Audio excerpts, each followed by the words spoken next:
एउटा युवा डाक्टर बनेर अस्पतालमा सेवा गर्दा भगवान हुन्छ, तर त्यही डाक्टर राजनीतिमा आएर सिस्टम सुधार्छु भन्दा विदेशी एजेन्ट कसरी हुन्छ? एउटा इन्जिनियरले पुल बनाउँदा दक्ष ठहरिन्छ, तर देश बनाउँछु भन्दा उसलाई डलरेको ट्याग किन भिराइन्छ?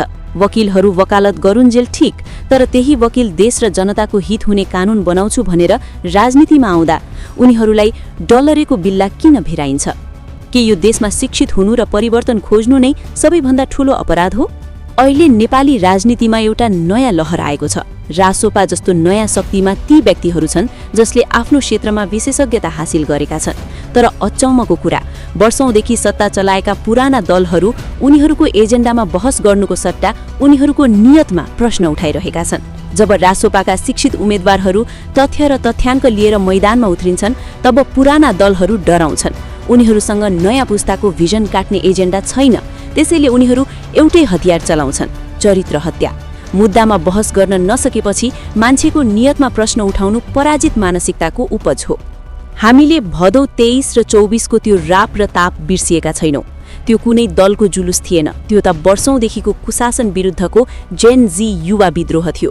सडकमा उत्रिएका ती हजारौं टाउकाहरूले डलर होइन, सुशासन र डेलिभरी मागेका थिए। तर विडम्बना, सत्ताको कुर्सीमा बसेकाहरूले त्यो आक्रोशलाई सम्बोधन गर्नुको सट्टा युवाहरूको आवाजलाई विदेशीको इशारा भनिरहेका छन्।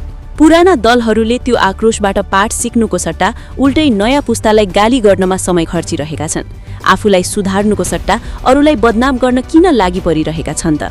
कुरा स्पष्ट छ। तथ्यको शक्ति। जब संसदमा हल्लाको सट्टा डाटा चल्न थाल्छ, पुराना नेताहरूको गफ बिग्न छाड्छ। सिन्डिकेटको अन्त्य। शिक्षित युवाले नातावाद होइन, मेरिटोक्रेसी खोज्छ, जसले वर्षौंको राजनैतिक सिन्डिकेटलाई हल्लाइदिन्छ। अन्तिम अस्त्र। जब तर्क सकिन्छ, तब विदेशी एजेन्टको कार्ड फ्याँकिन्छ। यो त जनतालाई भ्रममा राख्ने पुरानो फर्मुला मात्र हो। साथीहरू, विदेशमा सिकेको सिप आफ्नै देशमा खन्याउन खोज्नु र सिस्टमको फोहोर सफा गर्छु भन्नु अभिशाप होइन, यो त गौरवको कुरा हो। अबको नेपाल गालीले होइन, गाली पचाएर भिजन कार्यान्वयन गर्नेहरूले बनाउँछन्। राष्ट्रवादी हुनु भनेको कोर्टमा झण्डा टास्नु मात्र होइन, देशको अवस्था बदल्ने आँट गर्नु पनि हो। गाली र तालीको राजनीति धेरै भयो, अब डेलिभरी र भिजनको राजनीति चाहिन्छ। विदेशबाट सिप बोकेर फर्किएका हातहरूलाई हतोत्साहित गर्नु भनेको देशलाई थप 50 वर्ष पछाडि धकेल्नु हो। तपाईलाई के लाग्छ? के नयाँ पुस्तालाई विदेशी एजेन्टको ट्याग भिराएर पुराना दलहरूको साख जोगिएला?